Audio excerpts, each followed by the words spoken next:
Let us start, guys. Sorry for the delay. So we're going to look at, so till last time we looked at ADAS, right? We looked at in AS there were very short run aggregate supply. In AS we had these three parts: very short run aggregate supply. You've got short run aggregate supply, and then you had your long run aggregate supply. This can be ignored. These two are important.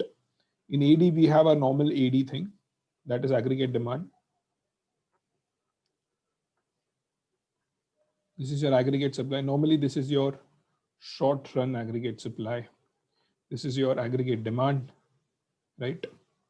This is your price levels, right? On your y-axis you put the price levels, and here you have the output here, or GDP.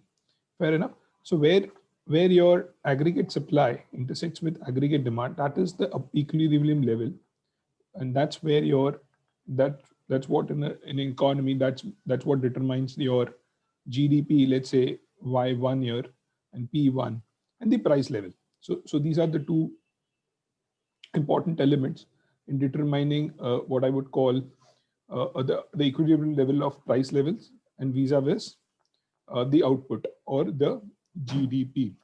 Now, going forward, we would look at the factors which results in this curve shifting either here on the right hand side or on the left hand side. Again, same with AD curve, factors which results in the AD curve shifting here and there. Now, the idea is when it shifts, एक just thought experiment करते हैं. आपके text में तो सब कुछ दिया हुआ है. Again, my request to you guys is not to study this from your Schweser textbooks. Now, this part you can still study from Schweser. ये वाला जो पार्ट है जो अभी हम कर रहे हैं, ये आप Schweser से कर सकते हो इजी, अगर आपको इंट्यूटिव समझ में आ जाता है. नहीं तो आपके इसमें से कीजिए. बट इसके पहले वाला जो पार्ट है, जो LSIM कर्व वाला पार्ट है, वो Schweser से मत करना, वो करिकुलम से करना. दैट्स करिकुलम में अच्छे से दिया हुआ है, Schweser में बहुत बकवास है. ठीक है. This is your price level, this is your output. Now, for whatever reason, now I don't know, right? Now you guys have to answer it. Today you'll have to unmute yourself and answer, right? कि क्या होगा sir? मैं सिर्फ बताऊंगा, and I might ask a question or something like that. You guys need to tell me क्या होगा, right? ये इसका मतलब क्या होता है? इसका मतलब होता है कि क्या एक particular price पे, right? यहाँ पे बहुत सारी prices है ना, each point is a price. So it says that at this price, this amount of quantity is going to be supplied, right? This amount of quantity or goods is going to be supplied at this price. This is, और सामने सामने demand भी है कि भाई ये भाव पे इतना लोग डिमांड करते हैं, right? This is what it says. So there are going to be factors which can specifically, one is this moving along this curve, and another is the shift in the curve, right? So there are going to be factors which might result in the supply increasing, or now if it moves on the left hand side, इसका मतलब supply is decreasing. If it moves on the right hand side, इसका मतलब supply is decreasing. सीधा सीधा मोटा मोटा. Now we have to look at two things. One, the factors which influence the shift in curve of AD and SRAS, and again there's another third element which you are not considering here, which is your long run aggregate supply, जिसको change होने में बहुत time लगता है, right? ये है actually आपका potential GDP. ये है आपका पोटेंशियल जीडीपी, मतलब आपकी पोटेंशियल कितनी है एज अ कंट्री, आपकी कितनी पोटेंशियल है to produce goods and services. जरूरी नहीं है कि आप हमेशा आपके पोटेंशियल पे काम करते हो. कभी कभी आप आपके पोटेंशियल से कम काम करते हो, कभी कभी आप आपके पोटेंशियल से ज्यादा काम करते हो. Fair enough. We'll come back to it later, but this is the third element. But ये अभी इतना right now नहीं important है. So कुछ factors है जो SRA, तो ये हम factors देखेंगे जो इस curve को move कर देते हैं, इस curve को move कर देते हैं और इस curve को move कर देते हैं, right? हम एक factors देखेंगे. Second, फिर हम देखेंगे कि क्या होता है जब ये curve इस तरफ आ जाता है, ये curve इस तरफ आ जाता है, ये curve ऊपर जाता है, ये curve नीचे जाता है, तो उसका prices पे plus GDP पे क्या असर होता है. Fair enough.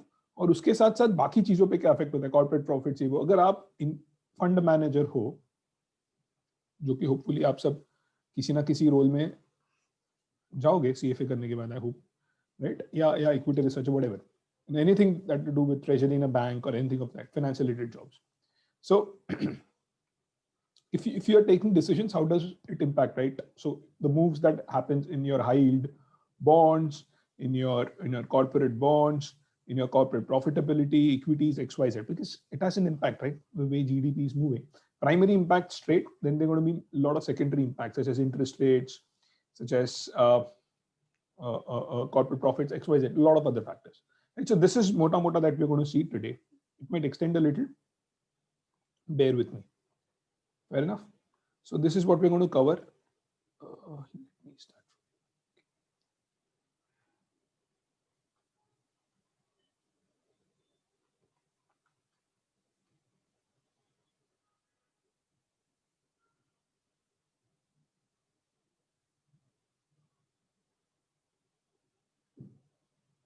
हमने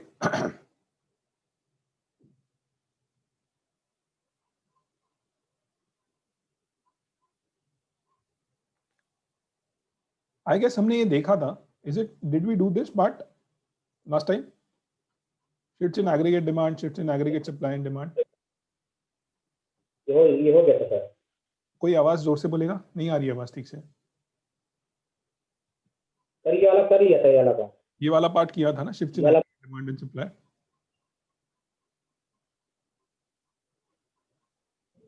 ये सब किया था, consumer business, capacity utilisation. I guess ये हुआ था ना, फिस्कल पॉलिसी, मॉनेटरी पॉलिसी. हाँ कर लिया था सर, कर लिया था सर. ओके ओके, ये वाला टेबल हमने किया था. यस सर, ये भी कर लिया था. हमने शॉर्ट रन एग्रीगेट सप्लाई को ये नहीं किया था ना, कि शॉर्ट रन एग्रीगेट सप्लाई को कौन से फैक्टर्स मूव करते हैं.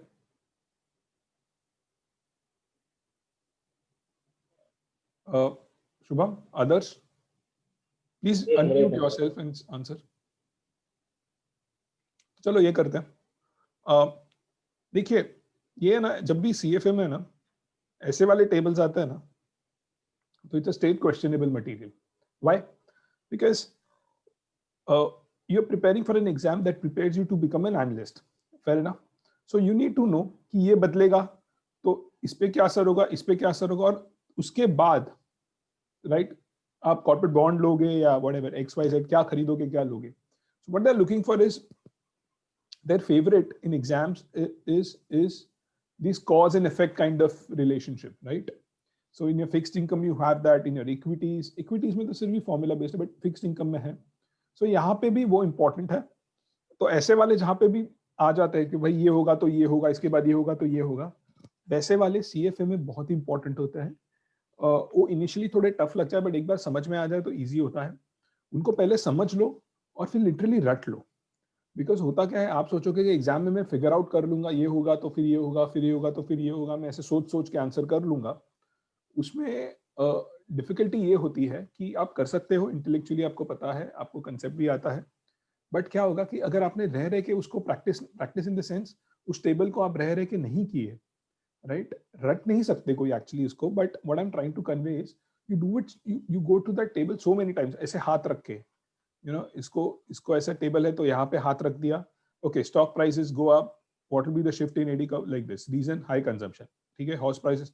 So you just need to keep your hand and just practice it again and again, so your thought process become a little faster. Because in exam you have a lot of other pressure, time pressure, this and that, and you might miss it. And these are low hanging fruits. Just take them. These are absolutely low hanging fruits. Just go ahead and take them. Fair enough. In this chapter you have a lot of these parts as well. This happened, that happened. ये वाला तो आपको बहुत easy है, ये आने ही चाहिए. Fair enough. अब देखते हैं shifts in short run aggregate supply. What are the factors that influence them? देखिए दो फैक्टर्स है, cost of production, expected profit margin को अगर कोई भी फैक्टर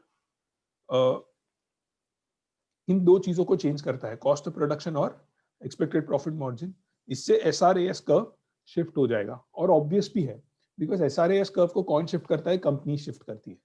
और कंपनीज के लिए सबसे दो चीजें मैटर करती है, कॉस्ट ऑफ प्रोडक्शन और एक्सपेक्टेड प्रॉफिट मार्जिन, दोनों एनी विच वेज लिंक्ड है और बहुत इंट्यूटिव है.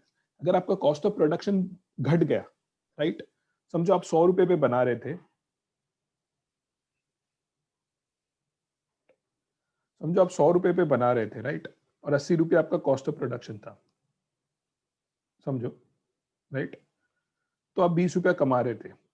अब अगर कॉस्ट ऑफ प्रोडक्शन 70 हो गया, प्राइसिंग अभी भी 100 ही है सेलिंग प्राइस, अब आप 30 रुपया कमा रहे हो, तो you will be more keen to supply more and more.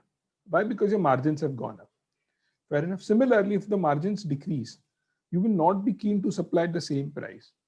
So what will happen is, now in your curve, which is like this, if the price goes from, let's say the price is 100, you were producing at 80, now the price goes to 110, you are producing at whatever proportionate increase in the price. So what happens is it just moves along the curve, right, if the price is moving.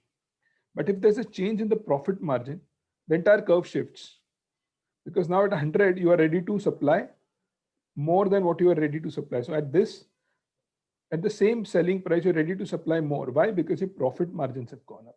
So this is not moving along the curve, this is shifting of the curve. Just that if it was 80 and the price moves to 110, then it will be shifting along the curve. That will be moving along the curve. So it will come somewhere here. Now, do you get what I'm trying to say? The difference between the shift of the curve and moving along the curve, right? So anything which changes the profit margin, right now, or cost of production, they are any which way is linked. Now, we are not saying anything which changes the price, because if it moves the price, we are just talking about moving along the curve, right? So ये सब factors को study करना है. So the factors include changes. अब ये factors कौन-कौन से? Changes in your nominal wages, the wage that you pay to your workers, and you're talking about nominal wage here. हम सब डिटेल में देखेंगे. इनपुट प्राइसेस, जैसे जो भी नेचुरल रिसोर्सेज के प्राइसेस है, फ्यूचर के जो प्राइसेस है, और ओवरऑल प्राइस लेवल, राइट. ये एक मस्त पॉइंट है, हम ध्यान से देखेंगे. बिजनेस टैक्सेस, सब्सिडीज और एक्सचेंज रेट. Let's start.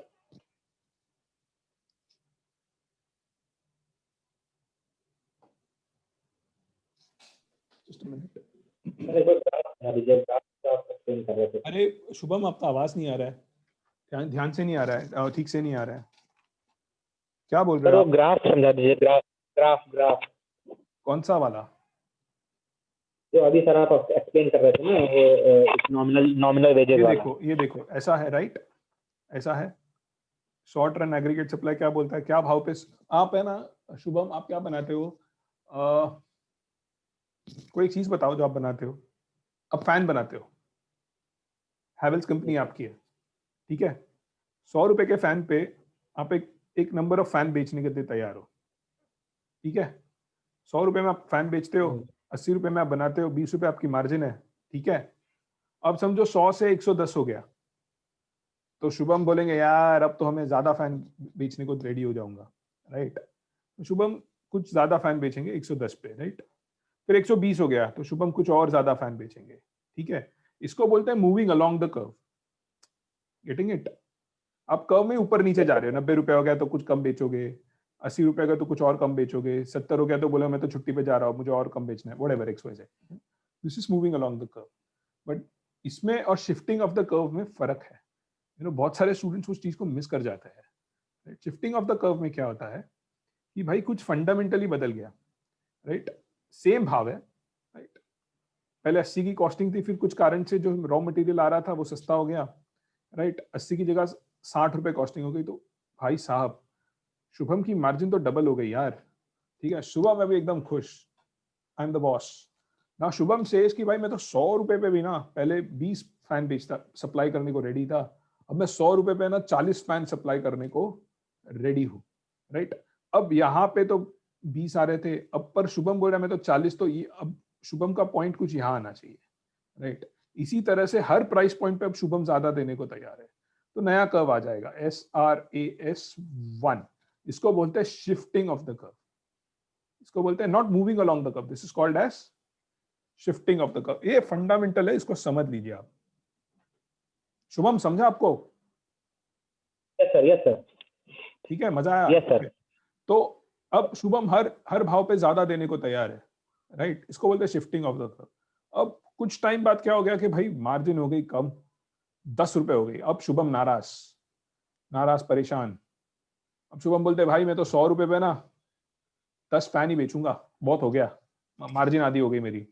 अब हर भाव पे शुभम कम दे रहे, तो नया कर्व आ जाएगा यहाँ पे, SRAS2 बोलूंगा मैं इसको, ठीक है.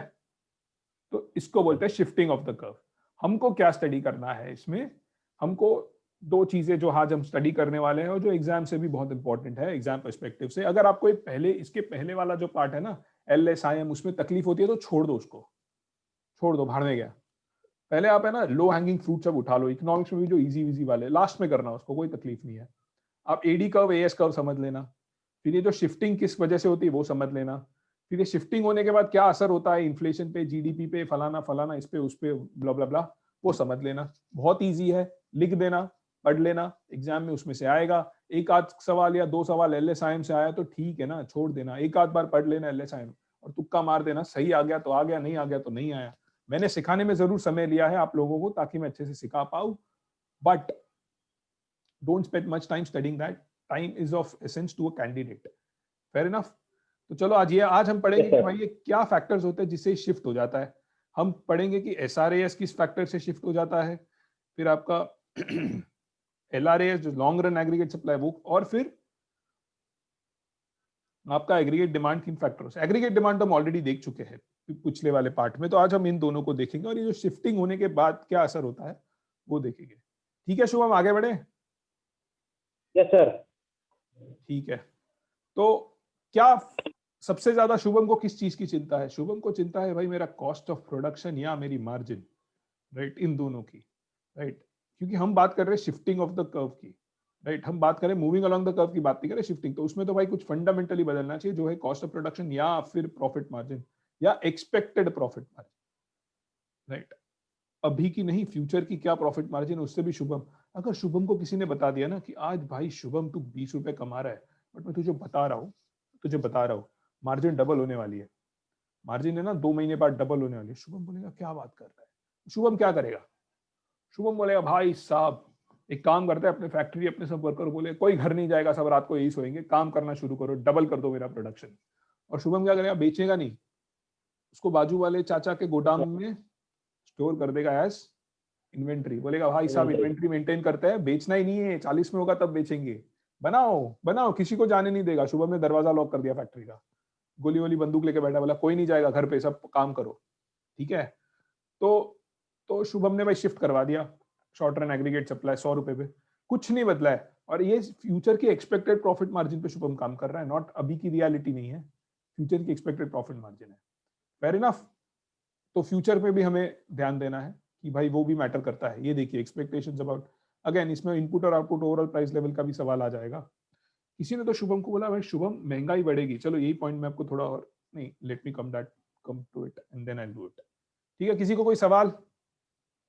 अगर किसी को कोई सवाल हो तो आप अनम्यूट करके मुझे पूछ लेना, ठीक है, मैं बढ़ते जाऊंगा आगे, मैं चैट नहीं चेक करने वाला। Fair enough. तो भाई पहला सवाल, पहली चीज क्या होती है? Changes in nominal wages. अब ये जो नॉमिनल वेज का चेंज है ना, ये लॉन्ग रन एग्रीगेट सप्लाई को कोई इफेक्ट नहीं करता, ठीक है, but short run aggregate supply को अफेक्ट कर जाता है। क्यों? स्ट्रेट सिंपल आंसर है यार, क्या हो रहा है? एक चीज याद रखिएगा, ये जो हमारा कन्वर्सेशन है ना, इसमें आप शुभम को हमेशा याद रखिएगा, भाई शुभम कैसे बिहेव करेगा।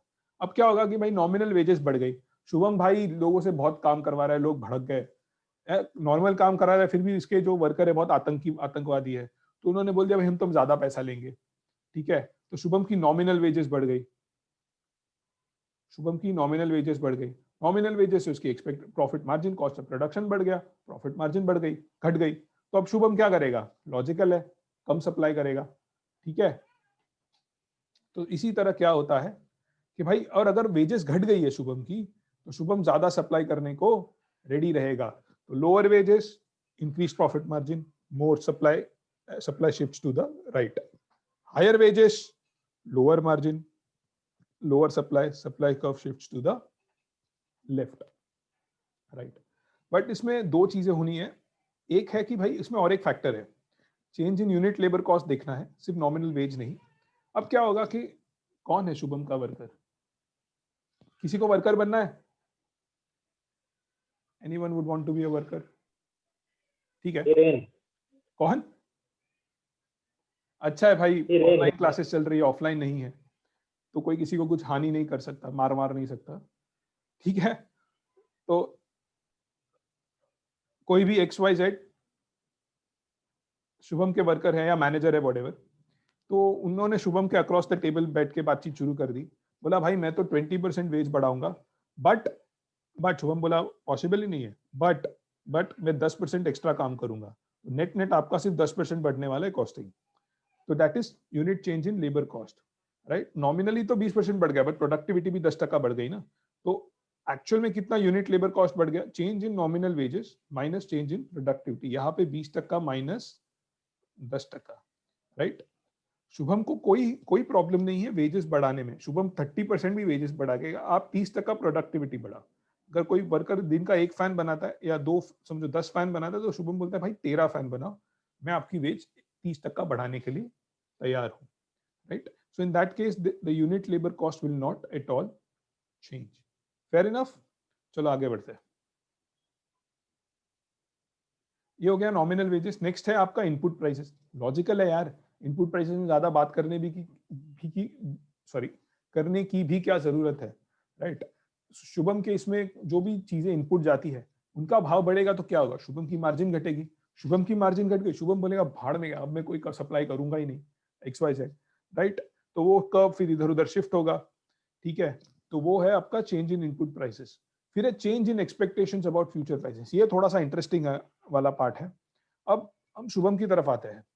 शुभम को किसी ने बोल दिया भाई महंगाई 30% बढ़ जाएगी, सब प्राइसेस बढ़ जाएगी 20%। शुभम बोलेगा ठीक है 20% बढ़ जाएगी, मुझे तो 2 चीजों से कंसर्न है, मुझे महंगाई से कंसर्न नहीं है, वो मेरी वाइफ संभाल लेती है, घर पे उनका इशू है। मेरे को तो मेरे फैक्ट्री में इशू ये है कि भाई मुझे 2 चीजों से कंसर्न है। एक तो मैं जो फैन बनाता हूँ वो कितने में बिकेगा, और मेरे फैन का जो भी इनपुट है, जो भी फैक्टर्स ऑफ प्रोडक्शन का इनपुट है, वो क्या भाव पे रहेगा। मुझे सिर्फ 2 चीजों से समझने की देरी है, या मुझे 2 चीजों से कंसर्न है, राइट। मुझे जनरल प्राइस लेवल ये सब में कोई इकोनॉमिस्ट नहीं, मुझे इन चीजों से कोई लेना देना नहीं है, राइट। तो उसको कंसर्न किन चीजों से है? उसको कंसर्न अपने अपने सेलिंग प्राइस, या फिर अपनी जो इनपुट की कॉस्ट है। अगर कोई उसको बोलता है भाई महंगाई 10% बढ़ने वाली है, शुभम बोलेगा भाई तू ये बता कि मेरे जो इनपुट जाते हैं फैक्टर्स ऑफ प्रोडक्शन में, उनका कितना बढ़ेगा। I am concern more about that now. और आई एम कंसर्न अबाउट मेरे फैन का कितना भाव बढ़ेगा। समझो महंगाई 10% बढ़ गई, बट वो जो फैन बनाता है शुभम फैंस, उनकी कीमत बढ़ गई भाई 20% से, ठीक है। और शुभम के इनपुट्स की कीमत बढ़ गई 10% से। शुभम को पता चल गया कि भाई फैन के भाव 20% से बढ़ने वाले हैं अगले महीने, बट फैक्टर्स ऑफ प्रोडक्शन की कीमत जो भी उसके फैक्टर उनकी 10% ही बढ़ने वाली है। भाई साहब शुभम का प्रॉफिट हो गया ज्यादा। शुभम क्या करेगा?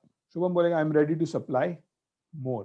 शुभम आपका प्रोडक्शन इमीडिएटली बढ़ा देगा। सिमिलरली अगर प्राइसेस सिर्फ 10% बढ़ी है फैन की, बट इनपुट कॉस्ट 30% बढ़ गया, शुभम क्या करेगा? फैक्टर्स अपना ये कर देगा। इस वजह से क्या होगा? शिफ्ट हो जाएगा कर्व इस तरफ और उस तरफ, राइट। जनरली क्या होता है कि और हम बात कर रहे हैं यहाँ पे, ये क्या हो गया भाई, ठीक है। हम बात कर रहे हैं यहाँ पे एक्सपेक्टेशंस की, हम बात कर रहे हैं एक्सपेक्टेशंस की, राइट। तो जनरली क्या होता है, डिफरेंस बिटवीन आउटपुट का भाव और जो भी इनपुट का भाव है, चेंजेस इन आउटपुट का भाव और इनपुट का भाव due to changes in general price level ज्यादा नहीं होता, राइट। डिफरेंस जो होता है ना जनरल प्राइस लेवल में और आपके आउटपुट के भाव में या इनपुट के भाव में ज्यादा फर्क नहीं होता, इसलिए ये कोई बहुत बड़ा मायने नहीं रखता है शिफ्ट। इसके वजह से कोई बहुत बड़ी शिफ्ट नहीं होती है। Let's go ahead. Change in business taxes. Obviously अगर सरकार ज्यादा टैक्स लगाएगी तो शुभम की प्रॉफिट मार्जिन इफेक्ट होती है, और Shubham is very finicky about his profit margin. भाई गलती से मेरी प्रॉफिट मार्जिन कम हो गई ना, भाई गॉड मैं प्रोडक्शन बंद कर दूंगा, और वो कर देता है, राइट। सिमिलरली अगर सरकार ने उसको सब्सिडी दी, राइट, योगी जी ने सब्सिडी दे दी शुभम को, तो शुभम बोलेगा भाई बनाओ और फैन बनाते जाओ, हर फैन पे मुझे 100 रुपया सब्सिडी मिल रही है, बनाओ जितने बन सकते उतने बनाओ, राइट। तो again it's obvious business taxes and subsidies affect your production. Changes in exchange rate. अब क्या हो जाता है कि एक्सचेंज रेट भी आपके कॉस्ट ऑफ प्रोडक्शन, अगर आप ऑयल यूज कर रहे हो और रुपया वीक होते जा रहा है, तो ऑब्वियसली इंपोर्ट करने पे ऑयल महंगा हो जाएगा, इस वजह से आपका इनपुट का कॉस्ट बढ़ जाएगा, प्रॉफिट मार्जिन कम हो जाएगी। तो इस वजह से क्या होगा कि आपकी मार्जिन इफेक्ट होगी, तो ऑब्वियसली आपकी सप्लाई इफेक्ट होगी, राइट। सो ये फैक्टर्स है जो शॉर्ट रन एग्रीगेट सप्लाई को इफेक्ट करते हैं। अब देखते हैं long run aggregate supply, right. हमने SRAS देख लिया, let's look at long run aggregate supply, LRAS। सबसे पहले लॉन्ग रन एग्रीगेट सप्लाई मतलब क्या, पोटेंशियल जीडीपी, मतलब शुभम की एक्चुअल कैपेसिटी क्या है, शुभम फैंस की एक्चुअल कैपेसिटी क्या है, कितने फैंस बनाने की, राइट। अगर उसके सब वर्कर्स प्रॉपरली काम करे, वो काम कर रहा है, सब कुछ कर ठीक ठाक चल रहा है, तो इसी तरह पूरी जीडीपी पूरे देश की सब ठीक ठाक से काम करे, राइट। जब मैंने टॉक अबाउट फुल एम्प्लॉयमेंट, मतलब इसका मतलब नहीं सब लोग काम कर रहे, थोड़ा सा तबका हमेशा अनएम्प्लॉयड रहेगा, बिकॉज फ्रिक्शनल अनएम्प्लॉयमेंट होता है थोड़ा सा ये वो, बट मैक्सिमम कैपेसिटी से सब काम कर रहे हैं, तो हिंदुस्तान में कितना प्रोडक्शन हो सकता है उसको बोलते हैं पोटेंशियल जीडीपी या फिर long run aggregate supply, right. अब ये स्टैटिक कंसेप्ट नहीं है, क्योंकि हर साल अगर ज्यादा जितने लोग रिटायर हो रहे हैं उससे ज्यादा लोग वर्कफोर्स में आ रहे हैं, ज्यादा प्रोडक्टिव है, ज्यादा प्रोडक्शन करने की क्षमता रखता है, तो ऑब्वियसली हिंदुस्तान की पोटेंशियल जीडीपी बढ़ेगी। देयरफॉर या फिर अगर समझो हिंदुस्तान ने हर साल कोई नई माइन निकल गई या कोई नया स्टील प्लांट आ गया, व्हाटएवर XYZ, तो ऑब्वियसली हमारी प्रोडक्टिव कैपेसिटी हमेशा बढ़ती है, वो कांस्टेंट नहीं रहती।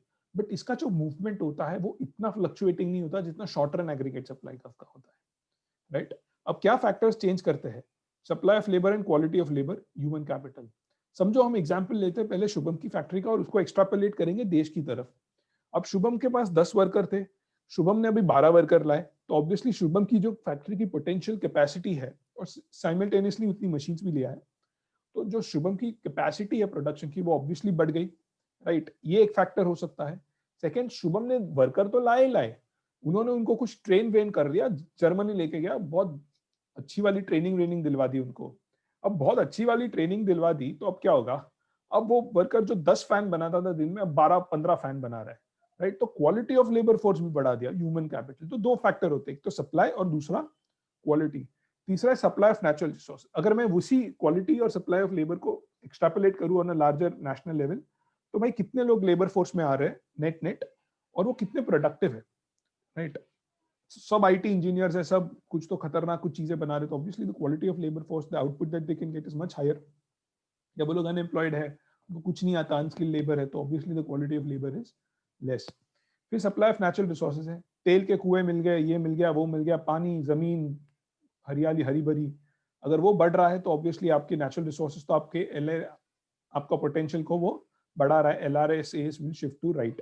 सप्लाई फिजिकल कैपिटल मतलब फैक्ट्री, बिल्डिंग्स, ये वो वगैरह वगैरह, अगर वो बढ़ रही है तो ऑब्वियसली आपकी फिजिकल सप्लाई बढ़ जाएगी। Then guys, do you have time with you? Like, can we extend this session a little more beyond Yes, sir. 9 or something like that? Yes, sir. Yes, sir.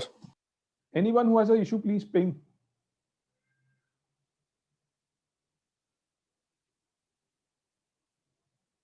Okay, ठीक है। फिर supply of human capital, वही हो गया ना भाई, labour force कितनी आप, इसीलिए हिंदुस्तान की गवर्नमेंट स्किल ट्रेनिंग, स्किल वगैरह पे बहुत ध्यान दे रही है या ध्यान देने की कोशिश कर रही है, right. Because this will increase a potential GDP. Labour productivity, पहले हाथ से फैन बनाते थे, फिर शुभम ने कहीं से तो मशीन ले आया, तो प्रोडक्टिविटी बढ़ गई। टेक्नोलॉजी से बढ़ा रहे, अब मशीन लगा दी, प्रोडक्टिविटी बढ़ गई। 10 ही लेबर है बट अब ज्यादा प्रोडक्शन कर पा रहे, देश के लेवल पे भी सेम हो जाता है, राइट। सो इन वजह से यार आपका जो SRAS और LRAS है वो शिफ्ट हो जाता है। ये मैं वापस नहीं जाऊंगा, ये बहुत इजी है, आप लोग आराम से बैठ के शांति से इसको पढ़ के कर सकते हैं, बट ये इंपॉर्टेंट है, आपको यही एक्चुअली क्रक्स है। ये बढ़ेगा तो क्या होगा, आपको ये चीज समझनी है, राइट। ये एग्जाम में स्ट्रेट क्वेश्चनेबल मटेरियल है। ये तो सब हो गया यहाँ पे। अब आ जाते हैं भाई साहब another most important testable material, क्योंकि एंड ऑफ द डे ये सब पढ़ा क्यों भाई, ये सब इसलिए पढ़ा कि मैं डिसीजन ले पाऊं ना। जीडीपी इधर उधर होगी, मुझे अगर पता चल रहा है तो मैं उस वजह से किस तरीके से डिसीजन ले पाऊंगा, राइट। तो अब हम क्या करेंगे, जो कर्व था हमारा, ये था हमारा इक्विलिब्रियम में, यहाँ पे भाई साहब इक्विलिब्रियम था हमारा, एग्रीगेट डिमांड और एग्रीगेट सप्लाई।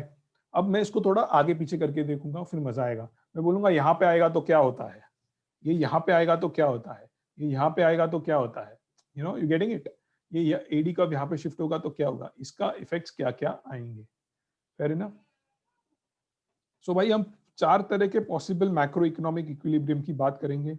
हम बोलेंगे भाई लॉन्ग टर्म फुल एम्प्लॉयमेंट, फिर हम बोलेंगे short run recessionary gap, recessionary gap मतलब इकोनॉमी रिसेशन में है, शॉर्ट रन इन्फ्लेशनरी गैप मतलब बूम बूम पीरियड चल रहा है बट महंगाई भी बढ़ रही है, फिर short run stagflation, sorry stagflation मतलब आपका सबसे वर्स्ट है कि भाई इन्फ्लेशन भी बढ़ गया और इकोनॉमिक ग्रोथ भी स्लो हो गई, so this is the worst, right, stagflation. ये सब कब कहा कैसे होगा दिखते हैं।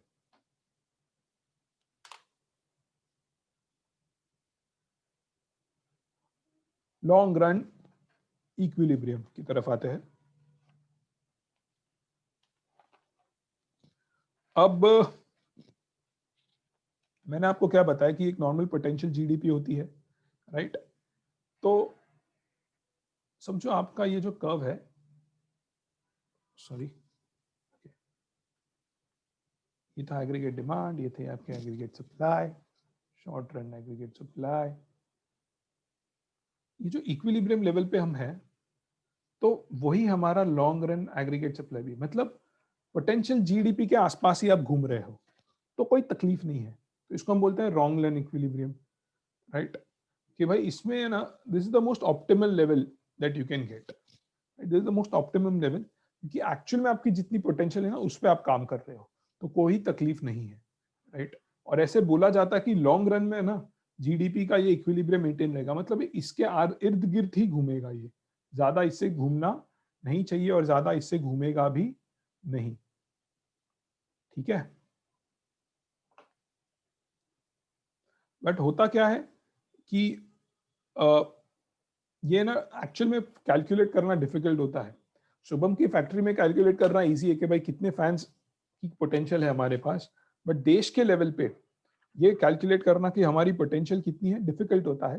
फिर भी इकोनॉमिस्ट कुछ आते तरीके, देखिए पूरा जो है ना ये जो मैक्रो इकोनॉमिक्स है ये बहुत से लेवल्स पे एकदम accurate to up to date figures नहीं होते हैं। सो बट पॉलिसी मेकर्स को डिसीजन तो उसके तहत ही लेने हैं, तो वो थोड़ा सा अपने एस्टिमेट्स वगैरह लगा के वो कैलकुलेट कर लेते हैं कि भाई हमारा इतना पोटेंशियल है, राइट। इसका मतलब ये नहीं कि उनको एग्जैक्ट पता चलता है, how the hell they would know कि एग्जैक्टली कितना पोटेंशियल है, राइट। बट एक मोटा मोटा कैलकुलेशन निकाल लेते हैं और उस हिसाब से बोलते हैं कि भाई हमारी पोटेंशियल ग्रोथ रेट है 8% जीडीपी की, या हमारी पोटेंशियल ग्रोथ रेट है 6%। मतलब मैं लॉन्ग रन में ना सस्टेनेबली, जस्ट अ मिनट, सो मैं पोटेंशियली लॉन्ग रन में ना 6% या 8% पे ग्रो कर पाऊंगा, पोटेंशियली 6 या 8% पे ग्रो कर पाऊंगा without any inflationary pressures, without, समझो मेरी पोटेंशियल 8% है और मैं 10% पे ग्रो कर गया तो क्या होगा, कोई मुझे बता पाएगा, any one of you please. Okay, something is wrong here. अगर ये सेशन एंड हो गया ना जूम का तो फिर से हम लॉग इन करेंगे, आई सेंड यू अनदर